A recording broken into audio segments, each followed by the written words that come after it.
왕의 침실로 자객이 들어옵니다. 왕은 그 자객을 때려 눕혔지만 배후를 묻지 않고 그냥 돌려보냅니다. 도대체 왕은 무엇이 두려웠던 걸까요? 그리고 역적의 누명을 쓰고 사라진 한 남자, 왕규. 과연 그는 진짜 반역자였을까요?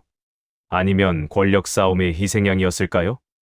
태조왕건, 우리 역사상 가장 위대한 영웅이자 부삼국을 통일한 불세출의 인물입니다.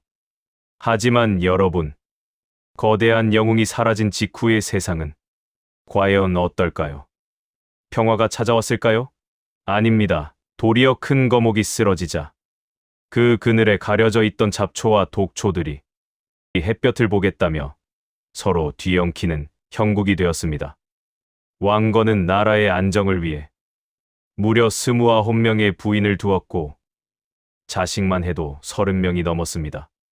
살아생전에는 그의 압도적인 카리스마가 이 거대한 가문을 억누르고 조율했지만 그가 눈을 감는 순간 고려 황실은 그야말로 피 튀기는 정글로 돌변하고 맙니다.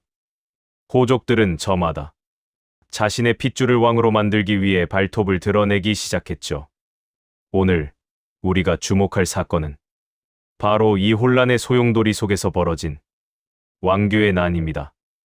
역사책은 왕규가 외손자를 왕으로 만들기 위해 반란을 일으켰다고 기록하고 있습니다.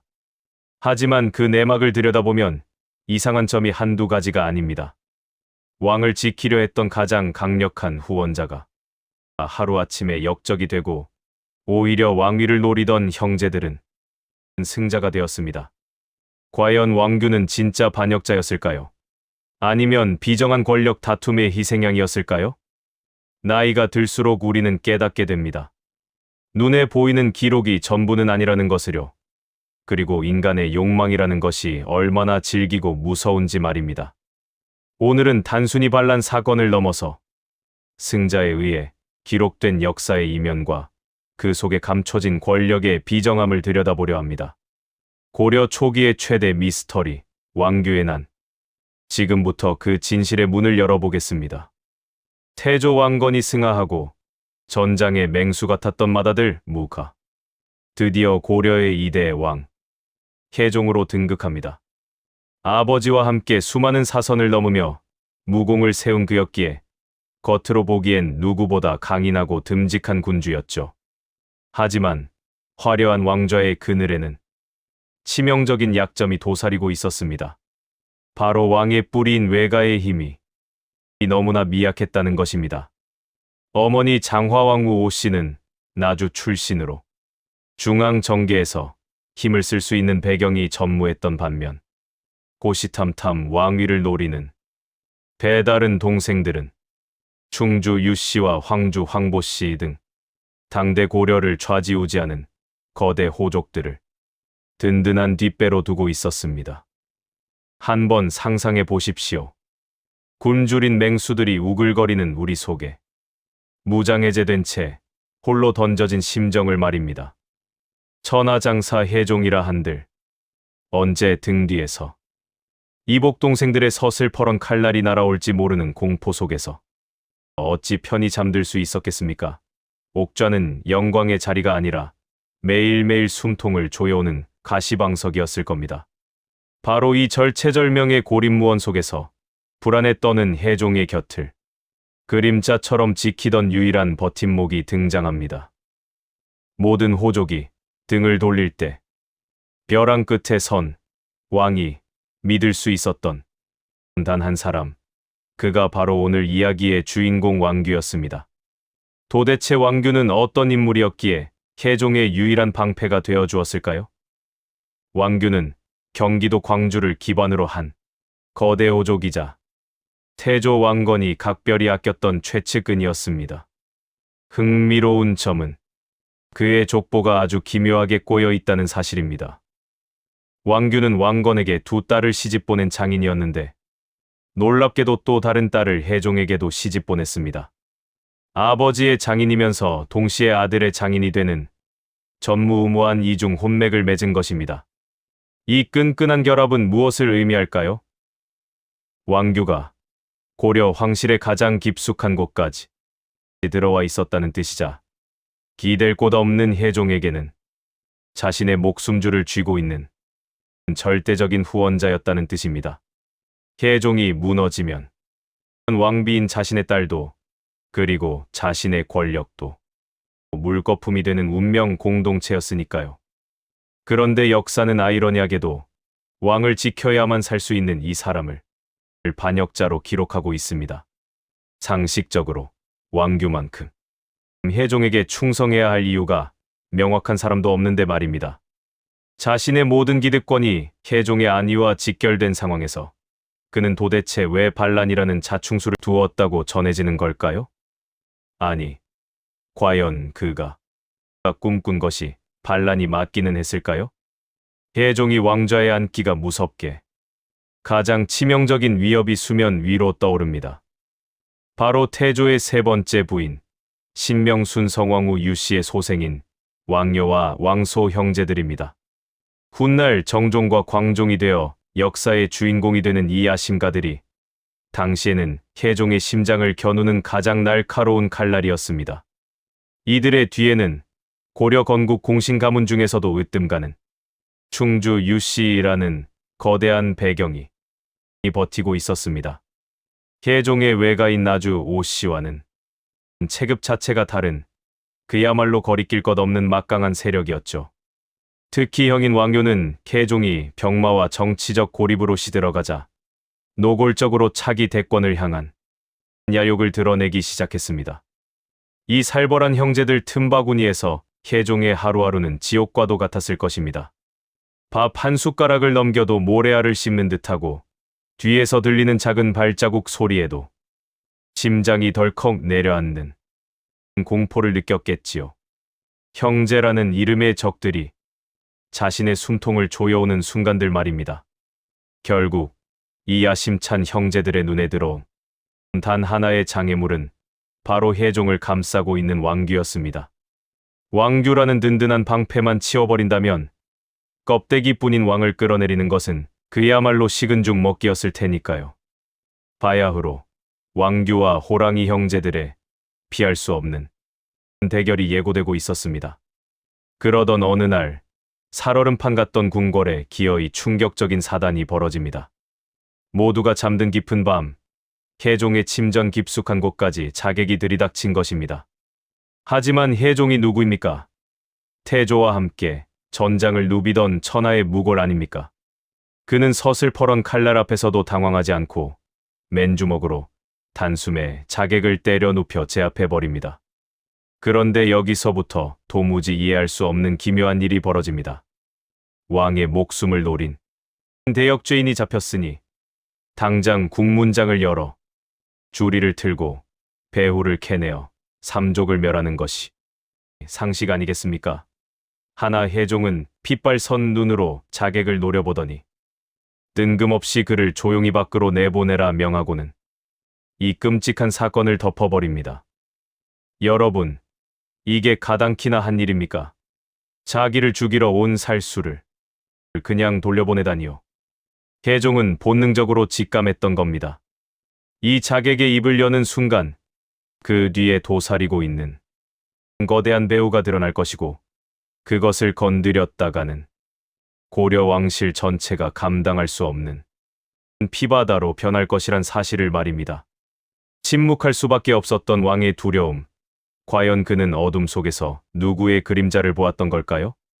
자객 사건의 충격이 채가시기도 전 왕규가 혜종을 찾아와 기어이 묵직한 돌직구를 던집니다. 전하, 왕요와 왕소 형제가 반역을 꾀하고 있습니다. 부디 저들을 경계하시옵소서. 혜종이 애써 외면하고 싶었던 그 불안한 진실을 왕규가 정면으로 끄집어낸 것입니다.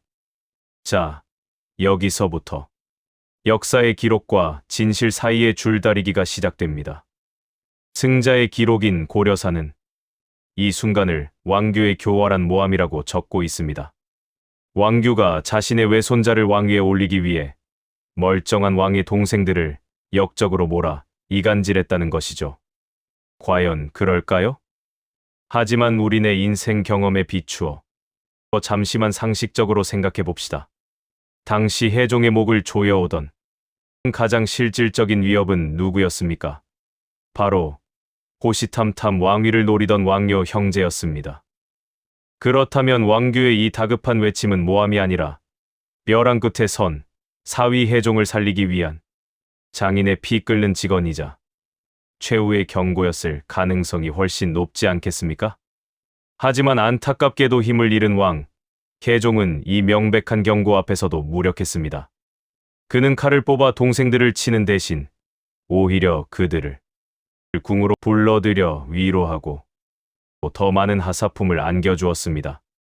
적에게 고개를 숙여서라도 잠시나마 평화를 구걸하고 싶었던 유약한 왕의 모습, 이것이 바로 비극의 서막이었습니다.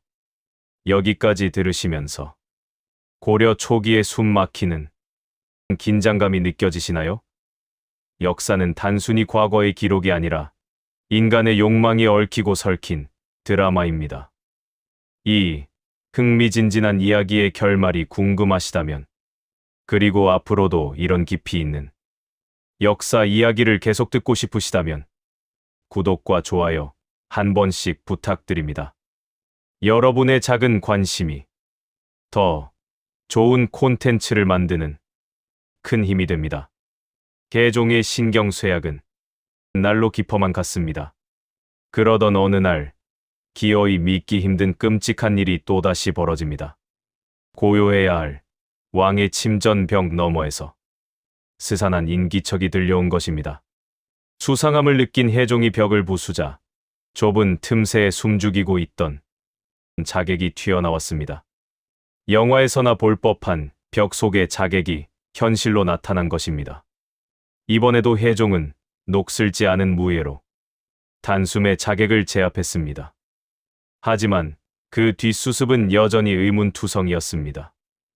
배후를 캐기는커녕 자객을 그 자리에서 죽여 영원히 입을 막아버렸다는 이야기마저 전해집니다. 천하의 왕궁 침실이 두 번이나 뚫린 것입니다. 이것이 과연 경비병들의 단순한 실수였을까요? 아니면 궁궐문을 안에서 열어준 내부에 조력자가 있었던 것일까요? 놀랍게도 역사책은 이 흉악한 자객들을 보낸 범인으로 또다시 왕규를 지목하고 있습니다. 왕규가 왕을 시해하고 권력을 독차지하기 위해 벌인 자작극이라는 것이죠. 하지만 여러분, 잠시만 이성을 찾고 곰곰이 따져봅시다. 왕규는 이미 해종에게 왕요 형제를 조심하라고 목숨 걸고 직언했던 사람입니다. 만약 그가 진짜로 왕을 죽일 작정이었다면 굳이 왕에게 가서 경계를 늦추지 마라고 조언할 필요가 있었을까요? 범인이 피해자에게 방탄조끼를 입혀주는 꼴이라니 앞뒤가 전혀 맞지 않는 이야기 아닙니까? 끝이 보이지 않는 암살 위협과 숨 막히는 정치적 압박은 천하장사라 불리던 해종마저 무너뜨리고 말았습니다. 밤마다 찾아오는 죽음의 공포 앞에서는 그 어떤 강인한 육체도 또 버텨낼 재간이 없었던 것이죠. 결국 마음의 병이 이 몸의 병으로 번지며 해종은 고작 재위 2년 만에 34살이라는 너무나도 젊고 안타까운 나이에 허망하게 세상을 떠나고 맙니다. 그런데 이 갑작스러운 죽음을 두고 뒷말이 무성합니다. 과연 병으로 인한 자연사였을까요? 아니면 누군가가 의도한 독살이었을까요? 의심을 거둘 수 없는 이유는 해종이 눈을 감자마자 벌어진 일련의 사태들 때문입니다. 왕이 승하했는데 유언을 확인하거나 정식 후계자를 지명하는 절차 따위는 깡그리 무시되었습니다. 마치 이 순간만을 기다리고 있었다는 듯이 동생 왕요가 군사들을 이끌고 순식간에 궁궐을 장악해버린 것입니다. 이것은 정상적인 왕위 계승이라기보다는 사실상 군사 쿠데타에 가까운 전광석화 같은 권력 찬탈이었습니다. 그렇게 왕요는 고려의 제3대 왕, 정종의 자리에 오르게 됩니다. 왕요, 즉 정종은 왕좌에 앉자마자 일말의 망설임도 없이 서경, 지금의 평양에 대기시켜 두었던 자신의 친위 부대를 개경으로 불러들입니다. 군대의 칼끝이 개경을 겨누자마자 그는 재빠르게 왕규를 체포해버립니다. 죄목은 끔찍하게도 영모였습니다. 그토록 혜종을 지키려 했던 왕규에게 도리어 내가 혜종을 해치고 내 외손자를 왕으로 앉히려 했다는 누명을 씌운 것입니다. 왕규에게는 단 한마디의 변명할 기회조차 주어지지 않았습니다. 처형은 신속하고 잔혹했습니다. 왕규 한 사람뿐만이 아니었습니다. 그와 연루된 수백 명의 목숨이 형장의 이슬로 사라지거나 머나먼 유배지로 쫓겨났습니다. 당대 최고의 호족이었던 왕규의 세력이 하룻밤 사이의 흔적도 없이 공중분해되어 버린 것입니다. 이것을 두고 누가 재판이라 할 수 있겠습니까? 이것은 승자가 패자에게 가하는 무자비한 숙청, 그야말로 철저한 피해 복수극이었습니다. 자, 이제 역사책의 글자 너머를 꿰뚫어보는 합리적인 의심을 시작해 봅시다. 우리가 보고 있는 고려사는 훗날 조선시대에 정리된 기록이며 그 이전의 사료들 또한 승자인 정종과 광종의 시각에서 철저히 미화된 기록들이기 때문입니다. 승자의 자리에 선 정종의 입장이 되어 보십시오. 형을 밀어내고 칼로 뺏은 왕좌가 비열한 찬탈이 아닌 정당한 계승으로 역사에 남으려면 무엇이 가장 필요했을까요? 바로 누구도 반박할 수 없는 완벽한 명분입니다.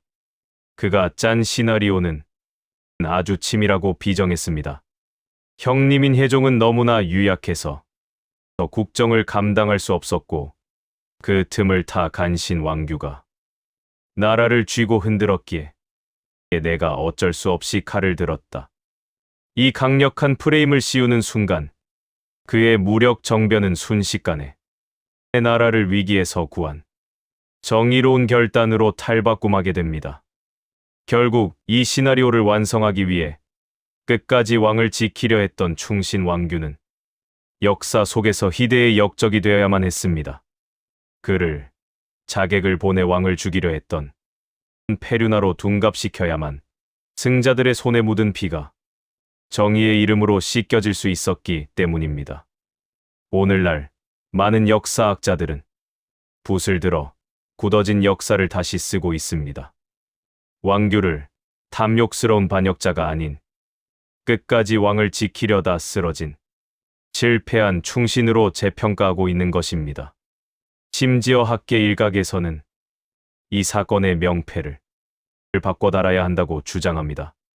억울한 왕규의 난이 아니라 사실은 정권을 무력으로 탈취한 왕요와 왕소 형제의 난이라고 말이죠.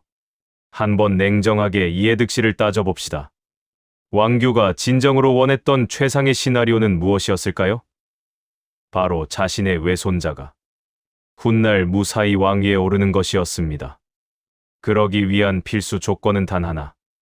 사위인 혜종이 무병장수하여 왕권을 단단히 다져놓는 것입니다. 그래야 훗날 어린 외손자가 그 기반 위에서 안전하게 왕관을 쓸 수 있기 때문입니다. 혜종의 조기 사망은 왕규에게 기회가 아니라 몰락을 의미하는 최악의 수였습니다. 그렇다면 반대로 혜종이 빨리 사라졌을 때 입꼬리가 올라가는 자들은 누구였을까요? 맞습니다. 바로 호시탐탐 왕위를 노리던 하이에나 같은 동생들 왕요와 왕소였습니다. 범죄 수사학에는 QE 번호, 즉 이 사건으로 누가 이득을 보는가를 따지는 불변의 철칙이 있습니다. 이 논리를 사건에 대입해보면 범인의 윤곽은 너무나 뚜렷해집니다.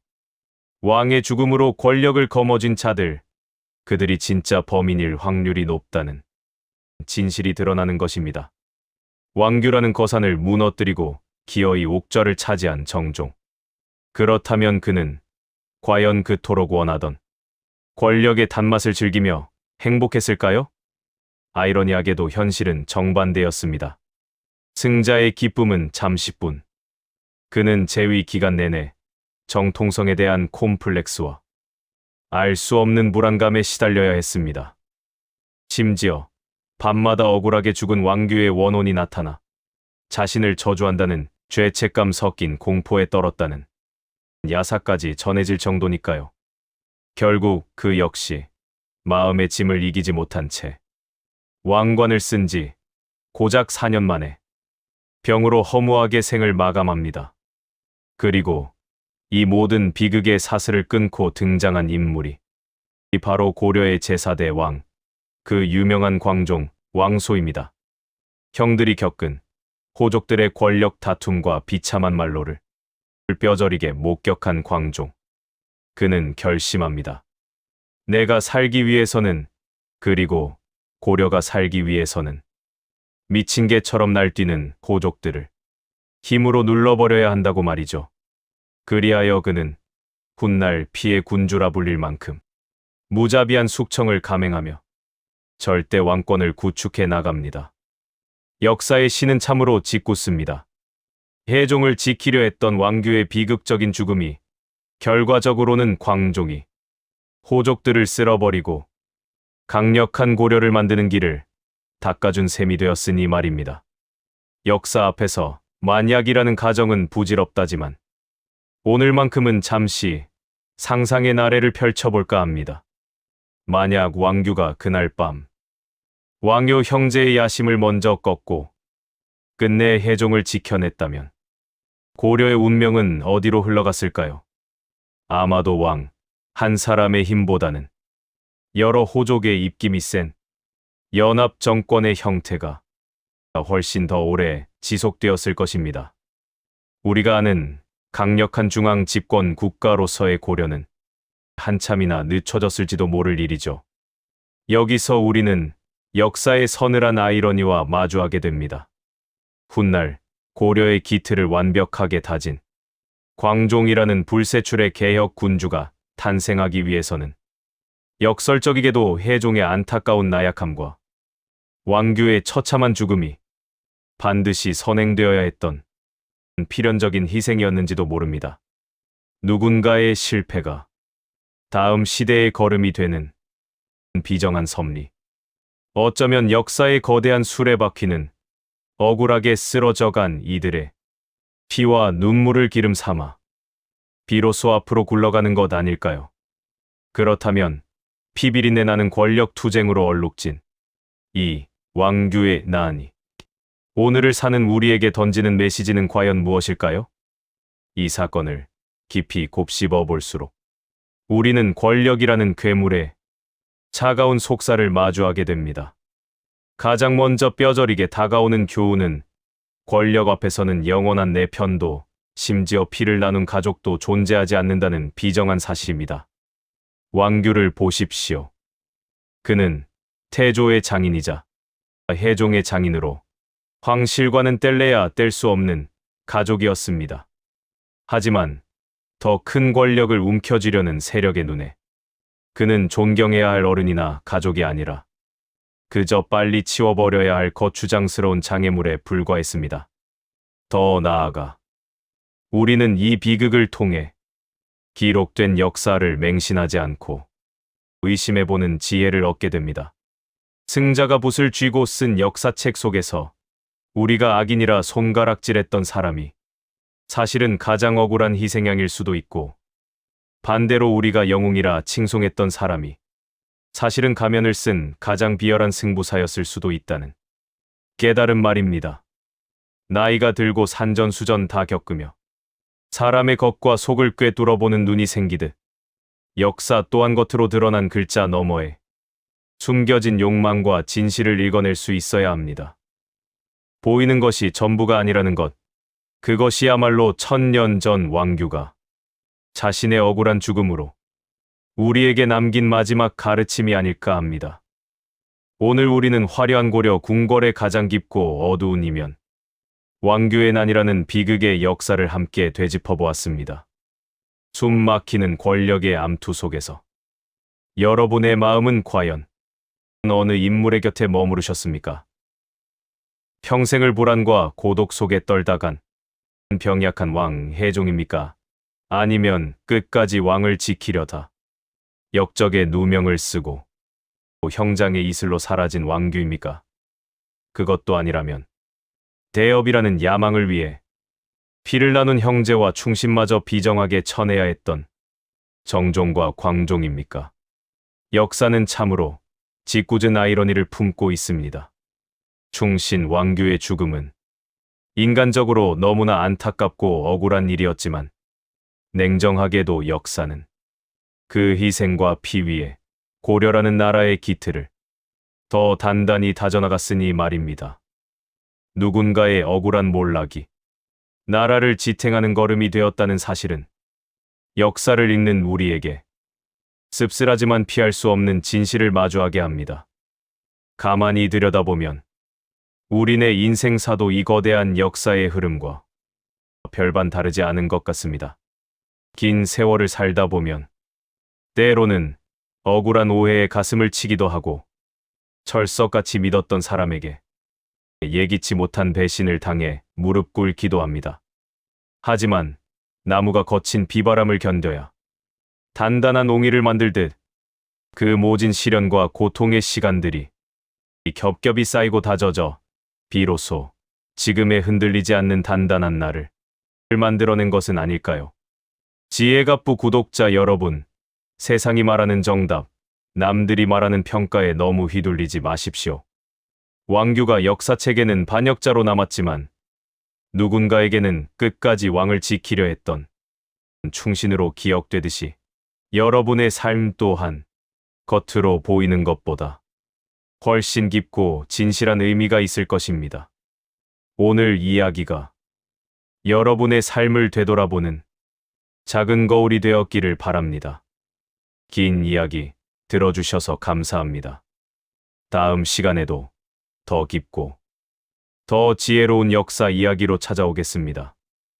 오늘 영상이 유익하셨다면 구독과 좋아요, 그리고 알림 설정까지 꼭 부탁드립니다. 댓글로 여러분이 생각하는 왕규는 어떤 사람인지 여러분의 의견을 남겨주세요. 저는 댓글 하나하나 소중하게 읽고 있습니다. 그럼 늘 건강하시고 평안하십시오. 지혜갑부였습니다.